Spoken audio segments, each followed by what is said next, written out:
Prezados irmãos e irmãs que nos acompanham neste momento, através das redes sociais, da nossa paróquia Nossa Senhora da Ajuda, hoje também, de modo especial, quero saudar a todos os filhos desta terra de Caçapava, celebrando hoje esses 165 anos de existência, de história.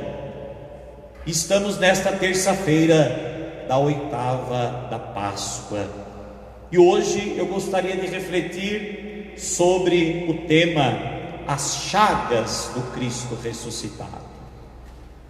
Maria não reconheceu Jesus. Justamente veremos outras passagens onde os próprios discípulos também não reconhecerão Jesus num primeiro momento, como Maria não o reconheceu. Como aqueles discípulos de Emaús, Jesus vai caminhar com eles e eles não o reconhecerão. Também Jesus aparecerá para Tomé e pedirá justamente a Tomé que toque em suas chagas, porque o Cristo ressuscitado, ele continua trazendo em si as marcas da cruz, as marcas dos pregos. Ele traz em si as marcas do sofrimento, porém o seu sofrimento foi glorificado. Não é à toa que na noite da Páscoa, quando nós celebrávamos a vigília pascal, nós colocávamos no cílio pascal 5 grãos de incenso, representando as 5 chagas de Cristo. A luz de Cristo, o Cristo ressuscitado, nos vem até nós e nos se apresenta com as marcas da paixão. Por isso, 5 considerações importantes sobre as chagas de Cristo ressuscitado. Estamos também nessa semana celebrando a semana em preparação à festa da Divina Misericórdia, que nós vamos celebrar no próximo domingo. E esse Cristo misericordioso é aquele que justamente nos apresenta as suas chagas gloriosas, suas chagas misericordiosas.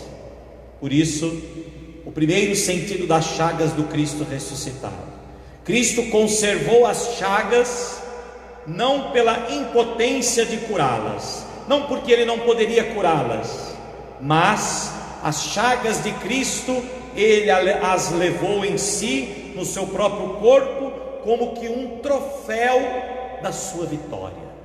Por isso, quando nós olhamos para as chagas de Cristo, nós vemos o troféu da vitória de Cristo sobre a morte. Santo Agostinho dizia que os mártires, quando chegassem ao céu, eles trariam em si as marcas das chagas de seus corpos, todos os mártires, porque as chagas dos corpos dos mártires simbolizava ali a beleza de suas virtudes. Certamente, meus irmãos, o sofrimento ele pode ser uma virtude para nós, porque é no sofrimento que nós exercemos a paciência, é no sofrimento que nós exercemos a constância, é no sofrimento que nós exercemos a perseverança, é no sofrimento que nós vivemos as maiores virtudes que nos são necessárias, é no sofrimento que nós fortalecemos a fé, é no sofrimento que nós buscamos sentido na esperança, é nos sofrimentos que nós nos unimos ainda mais à caridade de Cristo, ao amor de Cristo.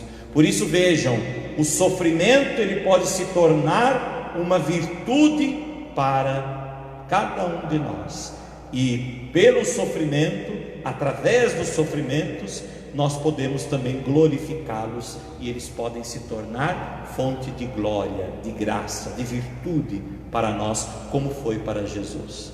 Por isso, as chagas de Cristo não querem mais significar a impotência do seu poder diante de curá-las, mas as chagas de Cristo é o troféu de sua vitória, para mostrar que todos aqueles também que carregarem em si as suas próprias chagas poderão viver as virtudes e brilhar como Cristo na glória do céu.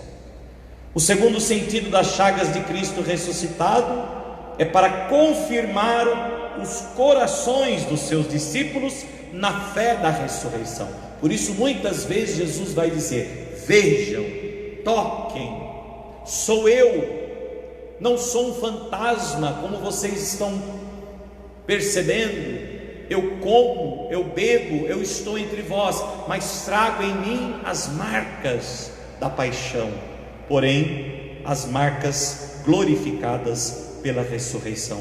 Por isso, olhar para o Cristo ressuscitado, olhar para as chagas do Cristo ressuscitado, certamente também para nós, para os nossos corações, como foi para os discípulos, é motivo para ainda mais sustentar a nossa fé na ressurreição.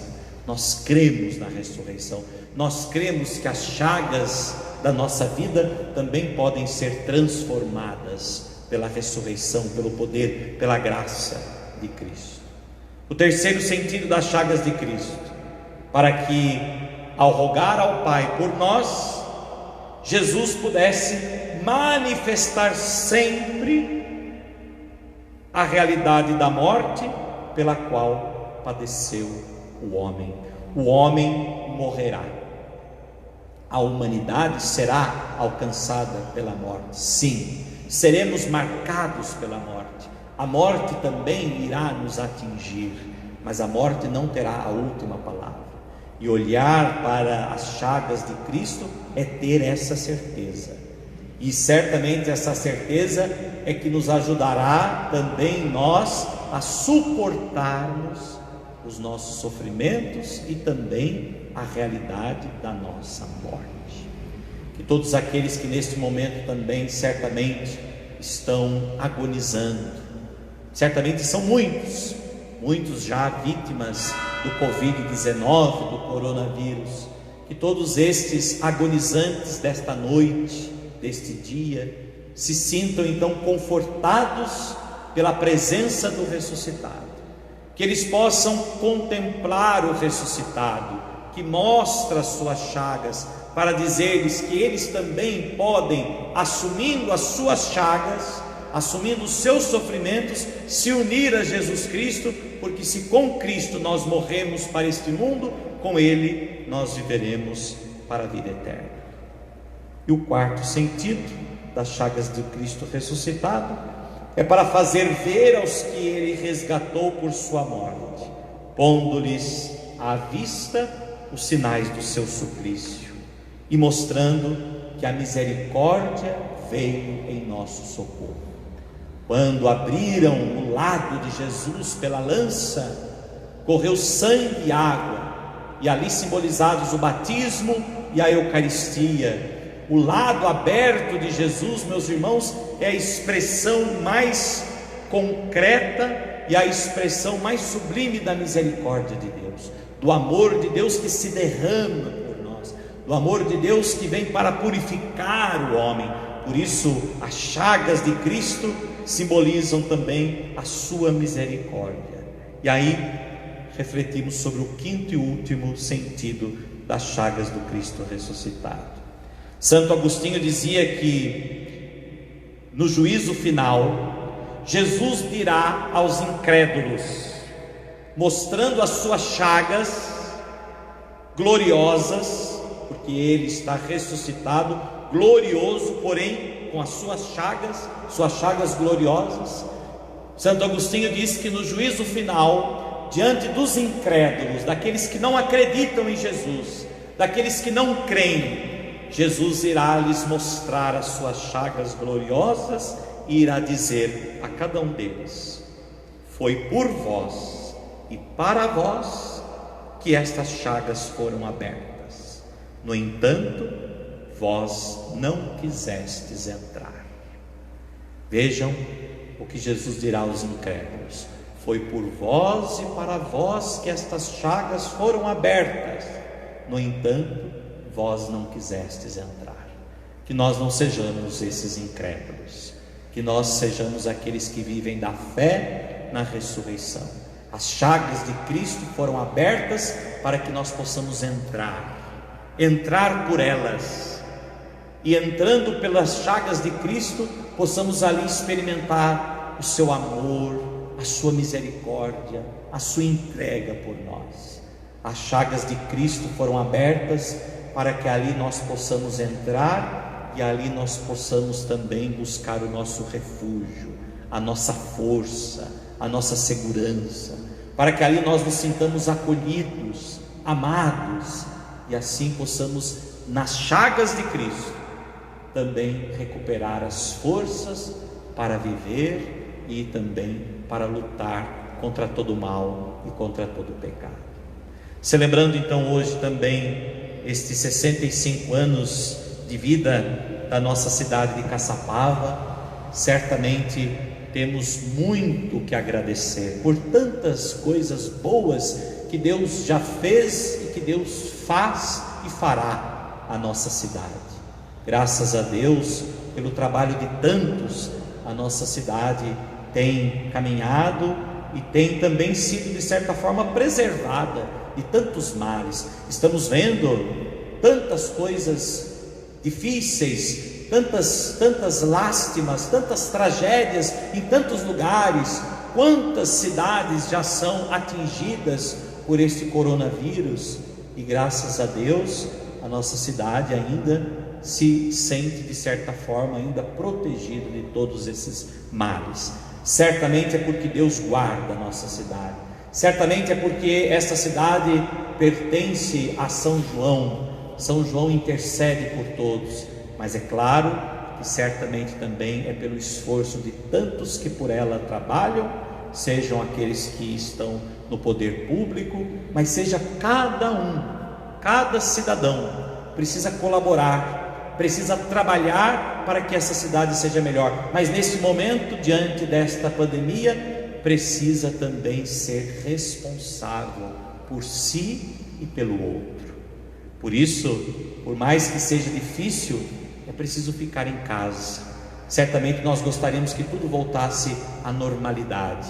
Certamente num dia como hoje, nós gostaríamos de estar festejando todos juntos, mas neste momento, estar cada um na sua casa é o sinal de que nós amamos a cidade e a cada um que dela faz parte.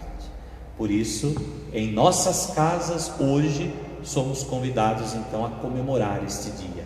Em nossas casas hoje somos chamados a reafirmar ainda mais esses valores que ornam a nossa terra, esses valores que nos fazem ser quem nós somos.